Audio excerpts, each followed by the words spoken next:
During an evening match held under floodlights, players from the Hawks and the Shredders were set for an intense duel.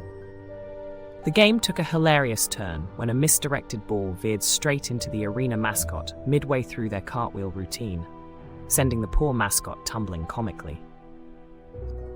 In the middle of the second half, rain started pouring, forcing the referee to struggle with his oversized raincoat, frequently tripping over it, igniting laughter.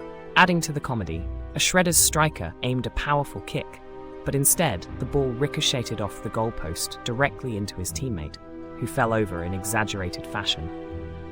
Despite the chaotic sequence of events, players and spectators found themselves clapping and cheering, enjoying the unexpected comedy show on the pitch.